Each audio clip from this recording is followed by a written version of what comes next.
Assalamualaikum warahmatullahi wabarakatuh. Perkenalkan, nama saya Rizky Saputra, NIM 24172019 dari program Studi Ilmu Pemerintahan, nama kampus Disipel Raja Haji. Pada kesempatan kali ini, saya akan menjelaskan tentang kecerdasan dan kebahagiaan dari perspektif. Poin pertama yaitu kecerdasan emosi. Pemahaman terhadap analisis kebijakan itu memungkinkan kita untuk mengakualifikasikan solusi untuk berbagai permasalahan, apalagi sifatnya struktural. Tidak hanya di pemerintahan, tapi juga di dunia usaha maupun non-profit.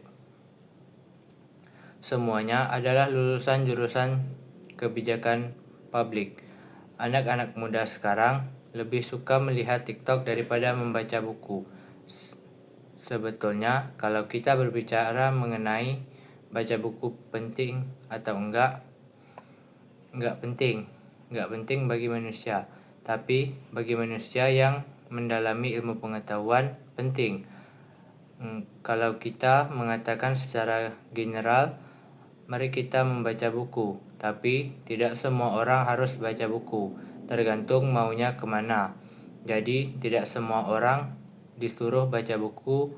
Juga akhirnya kalau kita berbicara mengenai buku, yang perlu dibiasakan, kalau dengan memakai istilah membudayakan, juga bisa membudayakannya dengan kata membiasakan, karena segala sesuatu itu harus dibiasakan. Kalau kita ingin membuat masyarakat kita lebih sering membaca buku, kita harus membiasakan. Dan membiasakan itu bukan dengan dinasehati, tapi dilatih. Latihan itu lebih penting daripada dinasehati. Masyarakat yang membaca buku sekarang ini berkolerasi lurus atau berbanding lurus dengan indeks kebahagiaan. Makin tinggi kebahagiaan suatu komunitas atau masyarakat, makin cenderung dia membaca buku. Poin kedua, kecerdasan sosial. Jadi, akhir-akhir ini sering disebut cognitive immunity, bahwasanya manusia itu semakin berkurang cognitive immunity untuk bisa membedakan antara fakta dari fiksi, dan tidak nyambung dengan kepentingan kita untuk berkolaborasi. Kita berbicara bahwa kondisi kita itu mengalami perubahan secara cepat dan bisa dibilang sebagai revolusi kognitif.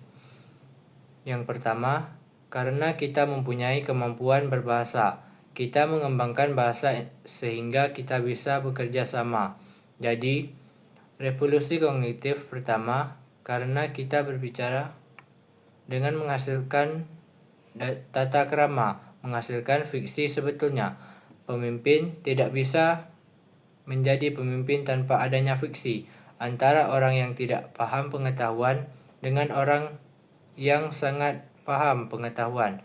Sehingga kalau dibilang bahwa kita itu kesulitan membedakan fiksi dan mengalami penurunan dalam membedakan fiksi dan fakta, itu tidak benar. Kalau dulu antara fiksi dan fakta lebih banyak yang percaya dengan fiksi daripada fakta. Fiksi ini menyelamatkan kehidupan kita di masanya. Pada saat itu, zaman pemburu pengumpul itu gemar fiksi.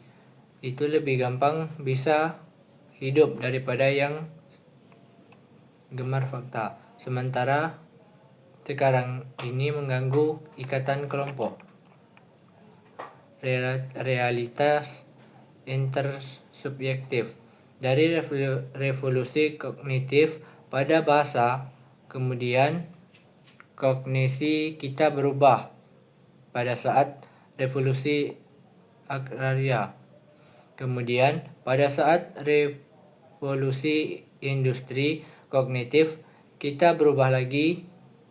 Bayangin saja, hierarki kerajaan, raja, hierarki monarki yang berdiri selama 10.000 tahun mendadak runtuh satu persatu.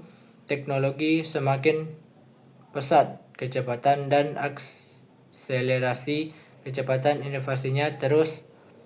Fiksi dan fakta ini semakin besar. Terus percakapan semakin terpolarisasi. Kalau percakapan terpolarisasi, lebih sulit untuk kita berkolaborasi. Jadinya, gimana kita bisa mengantisipasi atau berharap bahwasanya produktivitas itu akan terus-menerus meningkat. Kalau kita balik tadi ke sejarah bahwa produktivitas itu meningkat karena kapasitas untuk berkolaborasi. Otak kita nyaman dengan dikotomi, sangat tidak nyaman dengan spektrum. Padahal sebenarnya kehidupan kita ini spektrum, bukan dikotomi. Sementara fiksi tadi menyisipkan satu di antara dua dikotomi sebetulnya, dan ini menjebatani ketidaknyamanan manusia gara-gara kita yang suka membuat fiksi tadi itu membuat narasi realitas intersubjektif. Contohnya Indonesia ini, hanya saja karena otak kita nyaman dengan dikotomi. Makna menjadi manusia. Supaya standpoint saya itu lebih gampang bersikap, berpegang pada nilai-nilai kita, menemukan paradoks lagi. Lebih baik saya berpegang pada konsekuensi. Kalau kita memilih ini, konsekuensi ini misalnya kita tidak bisa membendung lajunya pengetahuan. Yang bisa adalah kita menerima konsekuensinya. Dirancang untuk seperti itu. Kalau mereka menyadari untuk mereka tetap bisa eksis dengan kesadaran bahwasanya apakah itu kesenjangan dengan kesejahteraan.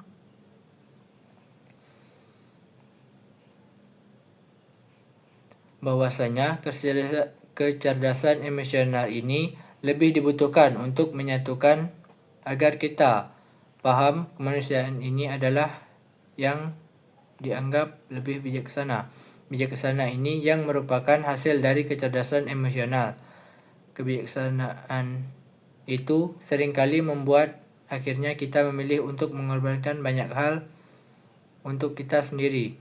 Yang disebut kebijaksanaan itu kita memilih berkorban untuk mengambil sesuatu yang lebih besar. Bagaimana kita memilih bijaksana itu adalah masalah kecerdasan emosi, bukan kecerdasan rasional.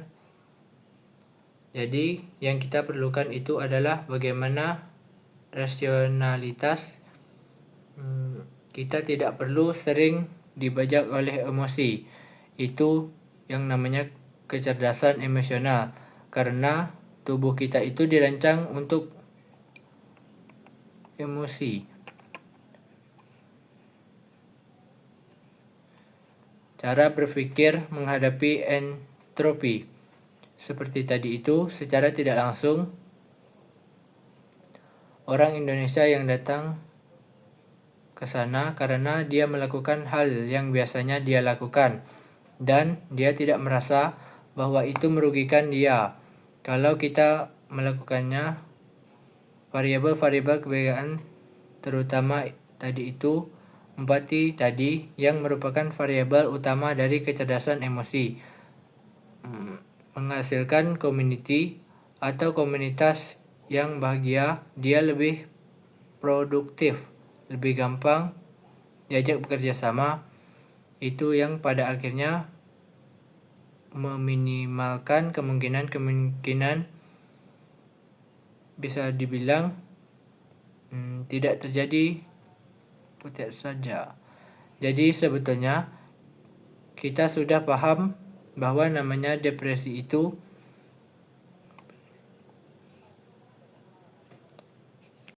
sekian, hanya itu yang bisa saya sampaikan. Wabillahi taufiq wal hidayah. Wassalamualaikum warahmatullahi wabarakatuh.